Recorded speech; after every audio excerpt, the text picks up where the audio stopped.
सभी को जय श्री राम, राधे राधे। कैसे आप लोग? आई होप आप अच्छे होंगे, स्वस्थ होंगे, मजे में होंगे और मेरी जिंदगी का आप सच सुन रहे हैं, इसके लिए थैंक यू। चलिए आज आपको हम जिंदगी का सच और बताते हैं, अपनी जिंदगी से जुड़ा हुआ।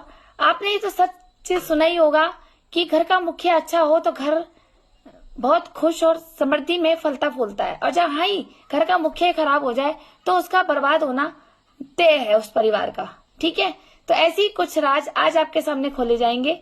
और पहले तो जब घर में लड़ाइयां हुआ करती थी तो बड़े बुजुर्ग लड़ाई को सुलझाने में बहुत से योगदान देते थे, और आजकल तो उल्टा ही हो गया है कि जहां लड़ाई नहीं हो रही है वहां लड़ाई करवा देते हैं बड़े लोग। वहीं तमाशा देखते हैं, वहीं मुंह बंद कर करके सब आनंद लेते हैं और गैस लाइटर का काम करते हैं। कौन है वो लोग? आप मेरी इस वीडियो को अंत तक सुनिए तो अभी पता लग जाएगा कि मेरे साथ क्या हुआ था। और कमेंट करना, क्या ये मेरे साथ गलत हुआ था या सही हुआ था, मुझे क्या करना चाहिए था और ऐसे लोगों के साथ क्या करना चाहिए था। जो अभी लास्ट वीडियो में मैंने मेरा क्या कसूर मेरी जिंदगी का सच पार्ट 121 में आपने सुना कि मेरी मम्मी एडमिट हुई थी 19 दिन के लिए, और वहां पर मेरी मम्मी ने मेरे साथ जो हरकतें करी, और वो हरकतें तो बहुत कम है, मैं आपको बता भी नहीं पा रही हूँ। अगर आप लोग मुझे सामने मिल जाओगे ना, मैं आपको सामने बिल्कुल उसी टोन में, उसी लैंग्वेज में, उसी गाली गलौज में मैं आपको बताऊंगी। क्योंकि मैं वीडियो बना रही हूँ तो पता नहीं कौन बच्चे देख सकते हैं मेरी इस वीडियो को, तो फिर गाली अब्यूसिस देना अच्छा नहीं लगता। हाँ, इतना मैं आपको बता सकती हूँ कि मेरी मम्मी के पास गालियों की डिक्शनरी थी मेरी मम्मी की। ठीक है, तो मैंने तो बहुत गालियां खाई है। आप कह सकते हैं कि ये मेरे कर्म है। हाँ, कोई बात नहीं, कई बार पिछले पुराने हमारे कर्म जुड़े भी होते हैं जो हमें भुगतान करना पड़ता है पूरा आकर के। सभी को, ऐसा कुछ नहीं है कि खाली मैं ही कर रही हूँ या तुम लोग कर रहे हो। जिसने पुराने कोई कर्म जुड़ के आ जाते हैं, तो कईयों को तो माँ बाप इतने अच्छे मिलते हैं, लाडों में पालते हैं। कोई लड़कियां ऐसी इतने लाडों में पलती हैं कि जो अपनी शादी से पहले कभी पानी का गिलास भी नहीं लेती हैं। और कईयों का जीवन ऐसे होता है कि खुद स्ट्रगल करके खाना पड़ता है। कईयों का मेरे जैसा होता है कि गाली भी खाती हूँ, घर का काम भी करती थी, पढ़ाई भी करती थी और घर का सबका ध्यान भी रखती थी। दादी की भी मैंने 15 से 20 साल तक खूब दबा के सेवा करी। ठीक है, बुआएं तो अपनी शादी करके अपने ससुराल चली गई थी, लेकिन पीछे तो जो हॉस्पिटल का सब कुछ आना जाना जो मैंने किया है वो तो मैंने ही किया है ना। कोई बुआ मुझे आके कह दे कि हमने आकर अपनी माँ का नंबर लिया या डॉक्टर को चेकअप के लिए दिखाया या इनके ब्लड टेस्ट कराए या इनको स्कूटर पे बिठा के ले गई या इनके साथ दवाई का जो रूटीन होता है वो समझाया या उनको टाइम पे खाना दिया, उनके हाल चाल पूछे, उनसे बातें करे, उनको हंसाया, उनको उल्टे सीधे जोक हंसाए। मेरी बुआएं बता दी, बुआएं साल में या कभी कभी माँ से मिलने आ गई साल में 2-3 बार। तो आप तो ससुराल संभाल रही थी, अपना घर संभाल रही थी, और जो बेचल हॉस्पिटल आना जाना किया हमने तो किया। कोई चाचा नहीं जाता था, ना छोटू लेके जाता था अपनी दादी को।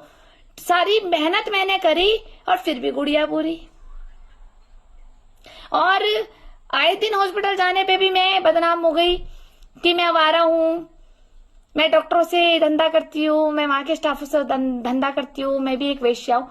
मैं तुम लोगों से पूछना चाहती हूँ कि जो सच में रियल में है मोहल्ले में, मैं उनके भी नाम नहीं लूंगी, आने वाली वीडियो में मैं सबके नाम बताऊंगी विद फोटो के साथ, तो आप उनके तो नाम ले लेते। पता है ना कि वो नंगी इतनी हो जाती है वो कि तुमने जहां नाम पीठ पीछे भी बोला वो तुम्हारी जुबान खींच लेते हैं आकर के। हमारे मोहल्ले में 2-4 औरतें ऐसी रही हैं जो कहते हैं ना कि गंजे को गंजा कहता तो उसे बुरा लगता था। ऐसी कुछ औरतें हैं जिनको हम ये बोल देना कि तुम वेश्या हो तो ये सोचो कि वो मानने को मजबूर नहीं होगी, लेकिन पता भी है कि हम हैं, पता भी है, लेकिन फिर भी जुबान खींचने में और बड़ों की लिहाज ना करने में और बदतमीजी बोलने में एक्सपर्ट है कुछ औरतें हमारे मोहल्ले की। मेरे पास सबके राज है। मैंने कभी किसी से बोला, आप मुझे बोल दे कि हाँ मैंने आपके कोई चरित्र के लिए बात उठाई, कोई बात बताई, मुझे सबके राज पता है। किसकी बीवी कहाँ, किसके होटल में, किसके साथ कितने बजे कहाँ जाती थी। तुम लोगों को भी पता है कि मैंने तुम्हें रंगे हाथ देखा है। ठीक है, और तुम्हें कहीं ना कहीं डर लगा रहता था कि ईशा ने देख लिया, कहीं मेरे पति को ना बता दे, कहीं मेरे पापा को ना बता दे, कहीं मेरे भाई को ना बता दे, यही तुम्हें डर लगा। लेकिन बताओ, कभी ईशा ने कभी तुम लोगों के पीठ पीछे भी कहा हो कि हाँ भाई तुम फलाने का चक्कर उससे था, मैंने इसको होटल में देखा? मैं तो कभी किसी को नहीं बताती थी। और जबकि ऐसी लड़कियों और ऐसी औरतों के तुमने कभी अफवाह भी नहीं उड़ाई जो अफवाह तुमने मेरे लिए उड़ा दी और साइन तक करा दिए। पुष्पी ने कि मैं धंधा करती हूँ और मोहल्ले से निकाला जाए। बेटा ध्यान रखना, जो दूसरों के घर उजाड़ते हैं ना, उनके कभी घर नहीं बना करते हैं, ध्यान रखना। तभी तो तू अपनी औकात देख ले, 2 टके का टुच्चा ही दिख गया। जो मोहल्ले से निकलवा रहा है, सोच रहा है कि इनके दादा परदादा की संपत्ति खा लेंगे। ध्यान रखना, वो तो भले ही मेरी नहीं रही थी, मेरे दादा परदादा की रही है, पर वो पैतृक बन चुकी है। तुम्हारा तो विनाश वैसे ही कर देंगे, मुझे कुछ करने की जरूरत नहीं पड़ेगी। तुम्हें तो वैसे ही बर्बाद कर देंगे। जो दूसरे का छीन करके खाता है ना, वो भिखारी ही रह जाता है। बरकत तो उसके घर में होती है जो ईमानदारी के अपने पे खा करके खड़ा होता है।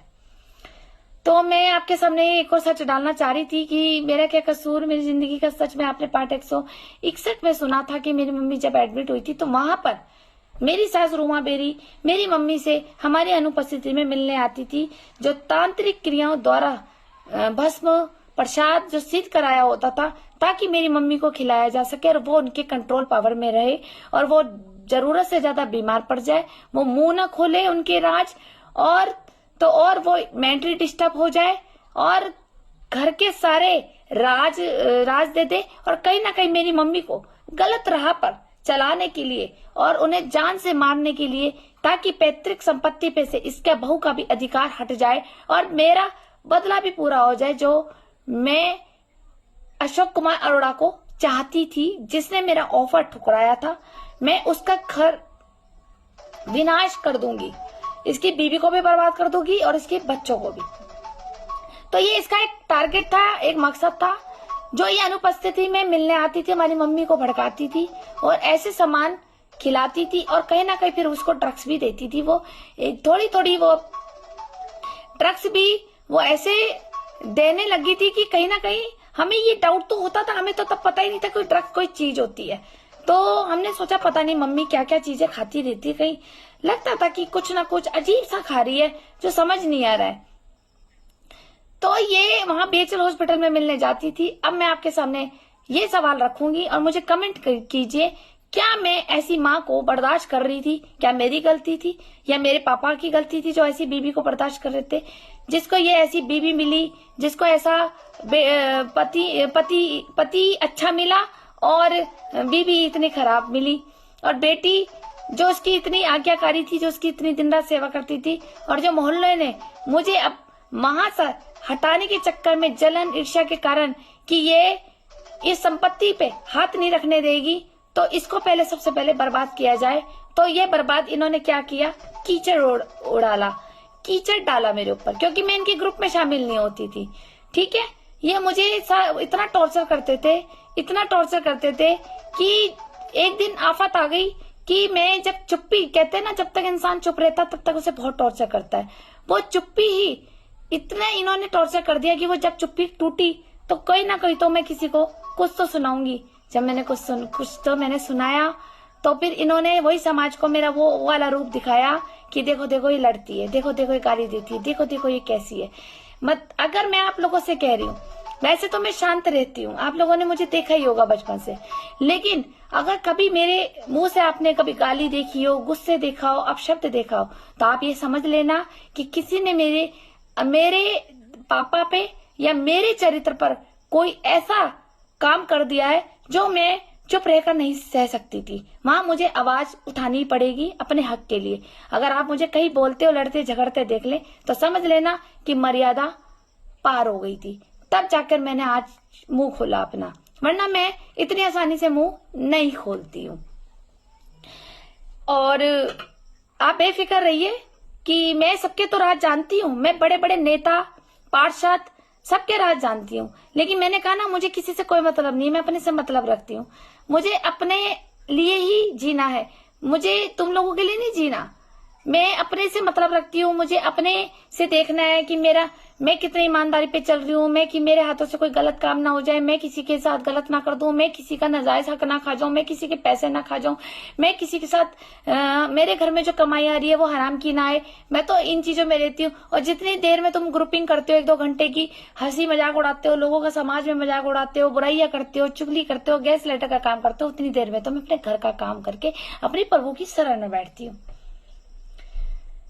तुम्हारे साथ बैठ करके मैं कीचड़ में इन्वॉल्वमेंट नहीं हुई तो तुमने मेरे ऊपर अपना ही लगाया हुआ कीचड़ मेरे साथ मेरे कपड़ों पर फेंकना शुरू कर दिया, ये दिखाने के लिए कि देखो ये भी हमारी जैसी है। जबकि तुम मेरी इतनी अफवाहें फैला रहे हो, इतना गंद बोल रहे हो मेरे लिए। इससे पता क्या साबित होता है कि तुम्हारे माँ बाप कीचड़ के हैं। तुम अपना नहीं कुछ कर रहे हो, तुम मुझे अपनी औकात दिखा रहे हो कि तुम्हारे माँ बाप ने कीचड़ में पैदा करा, जिसके तुम्हारी नस्लें भी नहीं पता, तुम्हारे बाप भी नहीं पता कि तुम कौन से तुम्हारे बाप है। तभी तो तुम इतना गंद उछाल देते हो किसी के लिए भी बड़ा आसानी से। मुझे तो ईश्वर को भी जवाब देना है, तुम लोगों को नहीं देना। हर किसी के लिए तुम इतना गंद फैला देते हो और कीचड़ उछालते हो। एक बार बताओ, तुम एक ही कीचड़ के सारे सुअर हो। तो मैं तुम्हारे साथ नहीं नहा रही हूँ तो इसका मतलब ये कोई है कि मैं तुम्हारी जैसी हूँ या मैं तुम्हारे साथ ही जीने के लिए तुम्हारे साथ ही इन्वॉल्वमेंट होंगी। एक के राज पता है मुझे। और जिस दिन मैं अपने पे आ गई ना, जिस दिन मेरा दिमाग घूम गया, उस दिन मैं तुम्हें कोर्ट में खड़ा कर दूंगी। मुझे 1 दिन लगेगा सिर्फ कोर्ट में खड़ा करने के लिए। तो मुझे वहां सारी बातें जज के सामने बताना कि मैं क्या हूं। फिर अपने बयान से मत बदलना। जो तुम पीठ पीछे पुलिस को भी बोलते तो वही बात अब तुम जज को बोलना। तो देखूंगी तुम्हारा गिरेबान कितना साफ है। और मैं जब बोलूंगी ना वहां, तो मैं तुम्हारे सबूत के साथ बोलूंगी। चाहे भले ही इस सबूत के साथ तुम्हारे 50 लोगों के घर टूट जाए, 50 लोगों के तलाक हो जाएंगे, अगर मैंने एक एक के सबूत के साथ तुम्हारी लैला और मजनू दिखा दिए, मैंने तुम्हारी बीवी को भी, तुम्हारे खानदान को भी, और तुम्हारे बच्चों को भी पता लगे हमारे बाप कहाँ कहाँ कीचड़ में मुंह मारते हैं हमारी माँ को छोड़ के। सबूत के साथ दूंगी फिर मैं तुम्हें। नहीं, अभी तो मैं चुप हूं। मैंने तो आज तक ना अपनी बहन को बताया कि मोहल्ले में वो लोग कौन कैसे हैं, और ना मैंने आज तक अपने पति को बताया। चलिए अब आगे और जिंदगी का सच बताते हैं कि जब मेरी मम्मी एडमिट हुई थी तो मैंने उसमें बताया था कहाँ थे ये लोग, कहाँ थे ये रिश्तेदार, मेरी मासिया, बुआ, मेरी फ्रेंड सर्किल, मेरे पड़ोस के लोग, ये जो हमारे ऊपर जो कीचड़ उछाल रहे हैं, जो चुगलियां कर रहे हैं। हम ऐसे एक बार बताओ, जब तुम हमारी सेवा नहीं कर सकते तो तुम्हारे को ना हमारी चुगलियां करने का भी कोई अधिकार नहीं है। हो कौन तुम हमारे? अब जो तुम्हारे पास और कोई टॉपिक नहीं मिलता, बस मैं ही तुम्हारी चर्चाओं में रहती हूँ, मेरा परिवार ही चर्चाओं में रहता है, और अंत सड़ तुम बोलते हो, मुंह में राम बगल में छुरी करते हो, भगवान को दिखाते हो। हम तो भगवान की भक्त है, कभी व्रत करेंगे, कभी दान करेंगे, और वैसे तुम किसी की बेटी के लिए चुगलियां कर रहे हो, अफवाह फैला रहे हो, बदनामी कर रहे हो। ईश्वर के पास सबका न्याय है, ध्यान रखना। बस जब तुम्हारी बारी आएगी ना रोने की, फिर मत पूछना भगवान से कि क्यों रुला रहे हो। चलिए हम आपको आगे और बताती हूँ। जब मेरी मम्मी की छुट्टी हुई, फिर हमने उनकी छुट्टी करवाई हॉस्पिटल से। जब छुट्टी कराई तो पापा ने कहा कि भाई थोड़ा 3-4 घंटे लगेगा, डिस्चार्ज कार्ड भी बनेगा, दवाई भी डॉक्टर लिखेगा, डॉक्टर साहब भी 11 बजे बैठेंगे तो ओपीडी में। तू एक काम कर, मम्मी की तू छुट्टी करा ला, मैं घर में खाना बना लेता हूँ। मेरे पापा कुकिंग कर लेते थे, तो मेरे पापा घर में खाना बनाने में व्यस्त हो गए। तो मैंने अपनी दादी को भी कह दिया था, मैंने कहा आप थोड़ा आ जाओ मम्मी के। अच्छा, मम्मी के अंदर पता है क्या एक आदत थी, जब ये एडमिट थी ना, जब हम इधर उधर भी होते थे, घर आ जाते थे, या मैं इधर उधर हुई, या मैं वॉशरूम में चली गई, तो मेरी मम्मी हॉस्पिटल से बिस्तर से वो बहाना लगवाती थी कि भाई सिस्टर को कि मुझे वॉशरूम जाना है या वो करना है। तो सिस्टर भी चलो ड्रिप निकाल देती थी कि चलो जाओ वॉशरूम हो जाओ। तो मेरी मम्मी बाथरूम जाकर के, जब इधर सिस्टर बिजी हो जाती थी मरीजों के साथ, तो मेरी मम्मी वार्ड से बाहर चली जाती थी, मैं अभी आ रही हूँ, मैं 1 मिनट इधर आ रही हूँ, मैं उधर आ रही हूँ। और कई बार ऐसा हुआ कि हॉस्पिटल को ढूंढना पड़ा हमारी मम्मी को। हमारी मम्मी हॉस्पिटल से ही भाग जाती थी। अब सोचो, ऐसा इतना परेशान करती थी ना कि मुझे ढूंढना पड़ता था। कभी कहीं ढूंढ रही हूँ, कभी गार्ड भैया से पूछ रही हूँ, कभी कहीं पूछ रही हूँ, आ रही है मैं दूसरे वाले वार्ड में चली गई थी, मेरी यहाँ सहेली बन गई थी। यहाँ तक कि सफाई कर्मचारी वाले लोगों को भी, महिलाओं को भी अपनी ये मित्र बना करके बातें करने चली जाती थी, जहां जहां उनकी दूसरे वार्ड में ड्यूटी लगी होती थी। ये उन लोगों के संपर्क में वहां हो गए, वहां दोस्तियां इन्होंने पाली। एक दो बार जब डॉक्टर ने सख्ती से डांटा और काफी सख्ती से डांटा मम्मी को कि भाई इस तरह से तुम अगर भागोगी तो मैं तुम्हारा ट्रीटमेंट नहीं करूंगा, तब जाके थोड़ा सा डर बैठा उनके अंदर।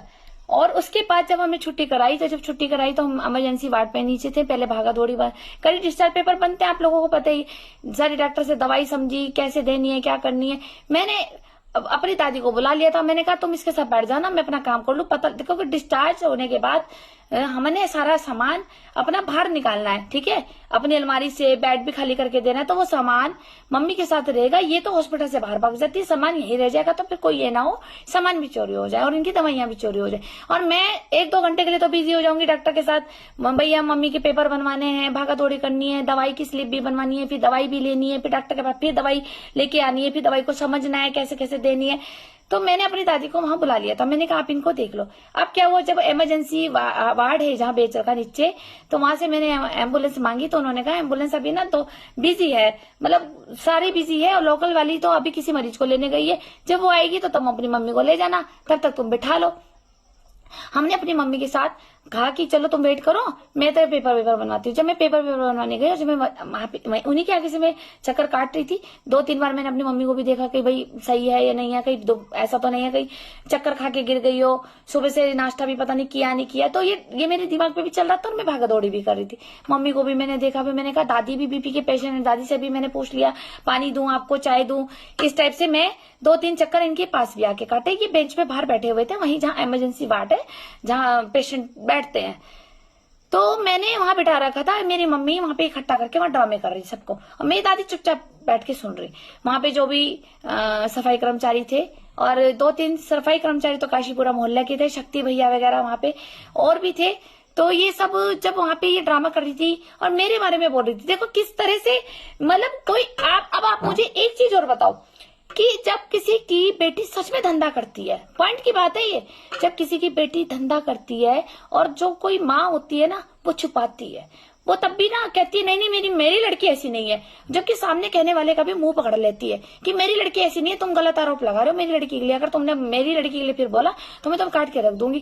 कहती है ना, किसी की भी माँ हो, मेरी भी बेटी होती तो मैं भी यही कहती, चाहे मेरी बेटी भी धंधा कर रही होती मैं तब भी कहती कि खबरदार तूने मेरी बेटी के लिए कुछ बोला।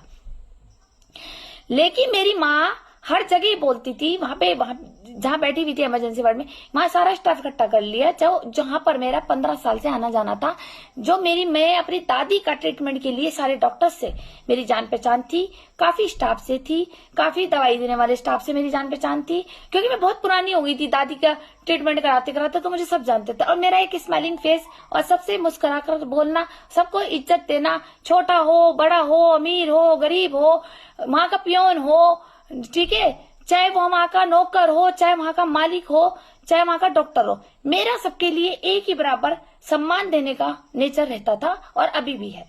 मैंने कभी किसी को तुलनात्मक रूप से नहीं देखा कि भाई ये तो गार्ड भैया है, ये तो खाली दवाई बांटने वाला है, ये तो वाल्मीकि है, सफाई कर्मचारी, ये तो आया है, कभी नहीं। मैंने सबसे वहां मेरे को स्टाफ पूरा जानता है कि मैं कैसे बात करती थी, चाहे वो सफाई कर्मचारी हो, चाहे आया वाली आंटी हो, चाहे भोजन बनाने वाले किचन वाले भैया हो, जो जब मैं एडमिट हुई थी तो खाना देते थे, तो मैं उनकी कोई तारीफ नहीं करता था खाने की, तो मैं बोलती थी भैया आप खाना बहुत अच्छा बनाते हो, तो उनके मन में भी इतनी खुशी होती थी। तो वो कभी कभी मुझे एक्स्ट्रा खाना दे जाता था, जबकि खाना मेरी प्लेट में इतना होता था कि मेरी प्लेट में से 3 जने खा सकते थे। लेकिन फिर भी जब मैं कहती थी आप दाल बहुत अच्छी बनाते हो, तो मेरे को सिर्फ आप दाल ज्यादा दिया करो, तो मेरे को फिर दाल भी दे के जाता था, क्योंकि जब जो अच्छा बना रहा है उसको अप्रिशिएट करने में क्या जा रहा है, कोई घिस रहा है, बंदे का मन भी खुश हो गया और हिम्मत भी बन गई। फिर वो भी बोला कि मेरी तो कभी किसी ने तारीफ नहीं करी, आपको बड़ी अच्छी दाल लगी। मैंने कहा भैया अच्छी लगी तो अच्छी तो बोलना पड़ता। मेरा इस टाइप से नेचर रहा और मुझे इस हिसाब से मुझे सारा रसोई भैया से लेकर के सफाई कर्मचारी तक के भैया तक मुझे वहां जानते हैं कि मैं अपनी दादी के लिए वहां ट्रीटमेंट के लिए आती थी। लेकिन मेरी मम्मी की जब मैंने सेवा करी तो उनके मन में और मेरे लिए प्यार और रेस्पेक्ट बढ़ गया कि ऐसी बेटी बड़े नसीब से मिलती है जो इसकी सेवा कर रही है, जो इसकी लैट्रिन तक उठा रही है, इसकी उल्टी हाथ पे ले रही है, इसको मुंह साफ कर रही है, इसके बलगम गिर रहा है, कपड़े चेंज कर रही है।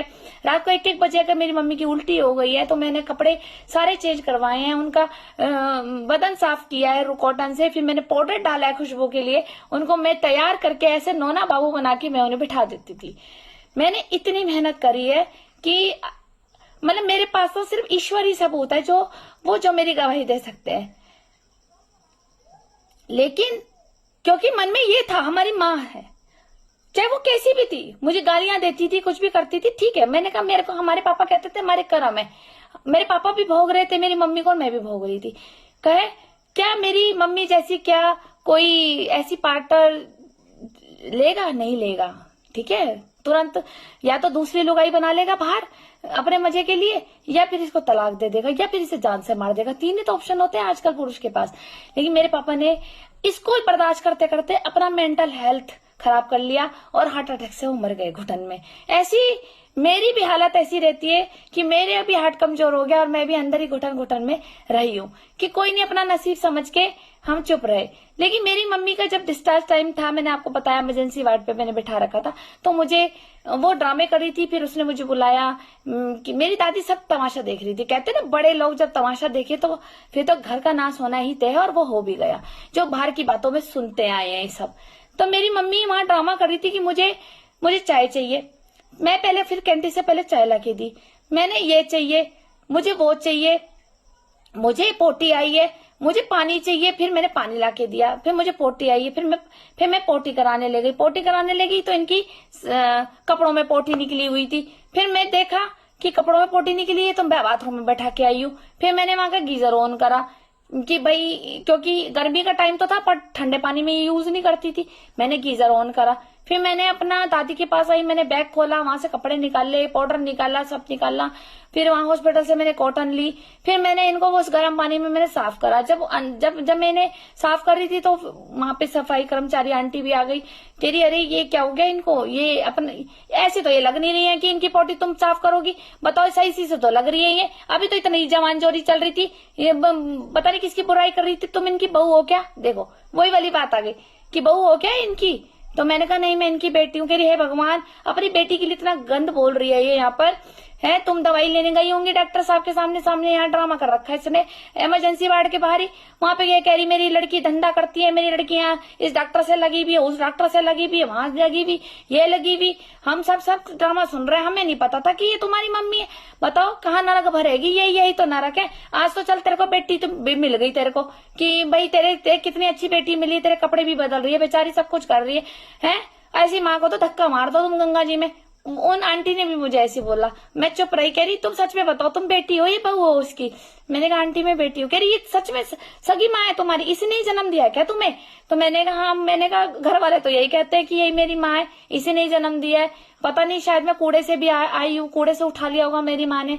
कह रही नहीं कूड़े से तो नहीं उठाती, मैंने यही पता करना था कि ये सौतेली है या तुम्हारी रियल मम्मी है। बोले बकवास कर रही है तू, इतनी बीमार रही है, तू छुट्टी करके अपने घर जा रही, शांति से घर में जा, आराम से पढ़, और इतनी बढ़िया लौंडिया मिली हुई तेरे को कि तेरी सेवा वेवा करेगी। ये सफाई कर्मचारी आंटी की बात है, ये उनकी लैंग्वेज भी ऐसी है। तो वो आज भी है ड्यूटी पे वहां पर। तो उन्होंने इस तरह से कहा कि तू कहाँ नरक भरेगी, इतनी अच्छी लड़की के साथ तू इतना अन्याय कर रही है। और मेरी अंदर एक घुटन थी और एक आंख में आंसू था, आंख में आंसू थे। मैंने कहा मैं जरा सा कुछ बोल ली तो यहाँ फजीता मचना ही मचना है। मेरी मम्मी फिर तो डिक्शनरी गालियों की पूरी खुलती है। तो मेरी मम्मी ने इस तरह से सामाजिक अपमान, इतने सारे लोगों के बीच में, 100-150 लोगों के बीच में मेरा अपमान किया। वहां बीएचएल के कुछ डॉक्टर थे, कुछ एक्सरे डिपार्टमेंट के डॉक्टर थे, कोई दवाई मेडिसिन के वहां पे स्टाफ था, कोई पर्ची काटने वाला स्टाफ था, कोई इंजेक्शन लगाने वाला स्टाफ था।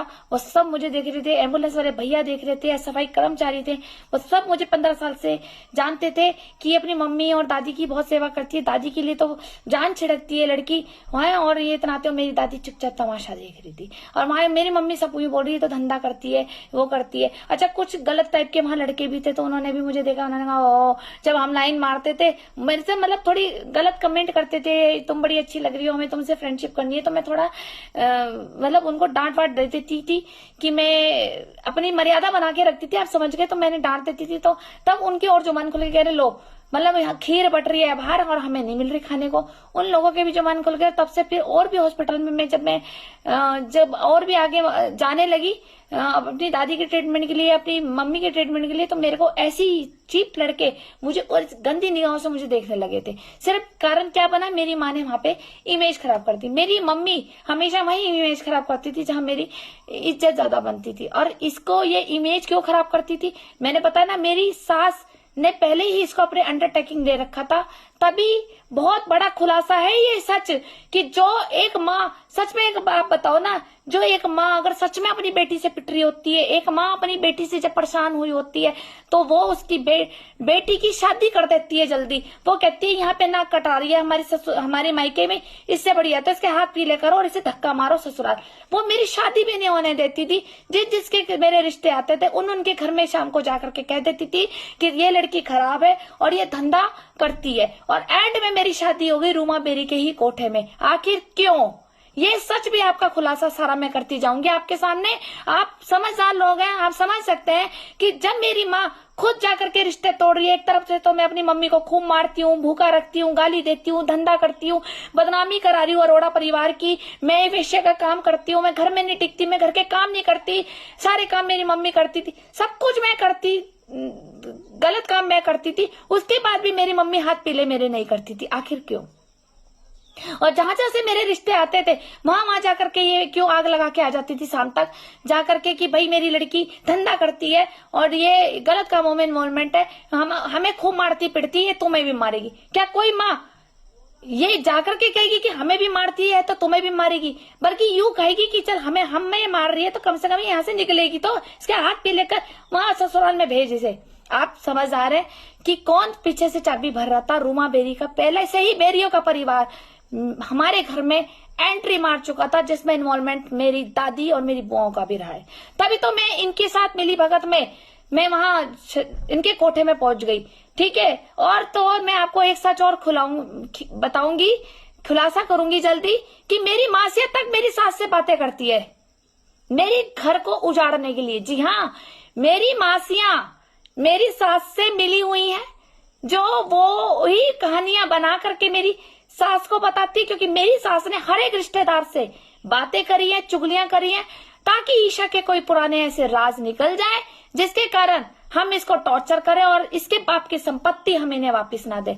अब आपके सामने ये सारा आपको पता है, बहन गायब है और मेरे पिताजी की संपत्ति इन लोगों ने हड़प ली है। ठीक है, इन्हीं की अंडरटेकिंग है कि मैं अपने पिताजी के मकान पे नहीं जा सकती। इन लोगों ने इतनी गुंडागर्दी हरिद्वार में दिखा रखी है। आज मेरे साथ हो रहा, कल तो तुम्हारे साथ भी होना है। करते रहो तुम बीजेपी कांग्रेस ही। अब अभी तो कितनों की धी बेटी मारी जाएगी, कितनों के बेटे बेरोजगार हो जाएंगे, कितने के बेटे ड्रग्स में मर जाएंगे, कितनों की बेटियां आत्महत्या कर ली और कितनों की तो संपत्तियां छीन लेंगे। तो फिर आप सोचो ना, जब आप मेरे साथ ही खड़े हो सकते आवाज उठाने के लिए, तो कल तुम्हारे साथ भी कोई खड़ा नहीं होगा। आज मेरे साथ हो रहा, कल तुम्हारे दुनिया में नहीं जाने से, तुम्हारे दुनिया से जाने से तुम्हारे बच्चों के साथ होना ही है वो तो। लेकिन अभी आप लोगों को मजा आ रहा है, ठीक है, कि इसकी बेटियां बर्बाद हो गई, मकान छिन गया है। मकान तो मेरे लिए कुछ भी नहीं है, ठीक है, वो देने वाला बैठा है ना मालिक। आपदा में लोगों के इतने मकान भेज जाते हैं, लेकिन एक दादा परदादा की संपत्ति है, जो निशानी है, जो एक आशीर्वाद होता है, उसको छीनने का क्या रूमा बेरी को अधिकार है? जिसके संपत्ति को हड़पने के लिए और नेताओं के साथ मिली भक्त और बदमाशों के साथ जो मेरे को मजबूर करती थी कि मेरे को इसके साथ शारीरिक संबंध बनाने ही बनाने हैं। उनके नाम भी बोलूंगी नेताओं के, आप सुन के हैरान हो जाएंगे। जो ये नेता है और आश्रम के लोग हैं, जो डकैत बने रहते हैं कि हम बाबा हैं, लेकिन निगाहें इनकी वही अयासी वाली रहती है, जिनके साथ रूमा बेरी मुझे टॉर्चर करती थी। मैं धीरे धीरे सारा सच का खुलासा करूंगी, तब तक जब तक मुझे जवाब नहीं मिलेगा कि मेरी बहन कहाँ है और मुझे अपने घर क्यों नहीं जाने दिया जा रहा। मुझे तो कारण मेरे आगे रखा जाए, तब मैं जाके चुपूंगी बस। अदरवाइज तुम मेरी वीडियो रिकॉर्डिंग कर लो, तुम मेरे स्क्रीनशॉट रख लो। मैं तो जो तुम पीछे मेरे स्क्रीनशॉट रखते हो, फोटो रखते हो, रिकॉर्डिंग रखते हो, जब मैं पीठ पीछे बोल सकती हूँ ना, तो मैं पीठ सामने भी बोल सकती हूँ। मैं मुकरती नहीं हूँ अपनी बोली हुई जुबान से। तो मैंने आपको आज ये सच बताया कि मेरी मम्मी ऐसे ऐसे ड्रामे करती थी कि पूरी पब्लिक के सामने हर समय यही कहती थी धंधा करती है, धंधा करती है। तो मैं पूछना चाहती हूँ रिश्तेदारों और समाज से, क्या ऐसी माँ की इज्जत करनी चाहिए मुझे? बताओ। माँ तो पर्दा ढकती है और यही माँ मुझे इतना जलील करती थी। सारे डॉक्टर की नजर में मैं आ गई थी, सारे लोगों के, सारे स्टाफ की नजर में मैं आ गई थी, जिसकी मेरी प्रतिष्ठा इतनी खराब हुई कि मुझे वहां पैर रखते भी ऐसा लगता था कि मैं कहीं, मतलब मैं गलत तो नहीं कर रही, मैं यहाँ आ गई। मतलब ऐसा हो गया था, कईयों का तो मेरे से मूड ही ऐसा चेंज हो गया था कि मुझे देख करके इग्नोर कर देते थे कुछ लोग। तो मेरे साथ बहुत गलत हुआ है। जो मैं चुप रही हूँ, मैं चुप इसलिए नहीं रही कि मैं गलत थी, मैं चुप इसलिए थी क्योंकि यही लोग ये चाहते थे कि मैं अपनी चुप्पी तोड़ू और मैं इनके साथ बदतमीजी करूं। फिर ये मेरे उस बदतमीजी वाले रूप को दिखाएंगे, मेरे अच्छे वाले रूप को कभी नहीं दिखाएंगे कि ये अपने घर की पूरी सेवा करती है। मेरी जवानी खा गए ये लोग, मेरा बचपन खा गए। कि है एक बताऊंगी मैं अपना बचपन से लेकर जवानी तक का अपना सच। मैं गुड़िया से भी नहीं खेली हूँ। मैं छोटी सी उम्र में अपनी किचन में अपनी माँ को रोटी बना के देती थी, हाथ भी जल जाते थे मेरे।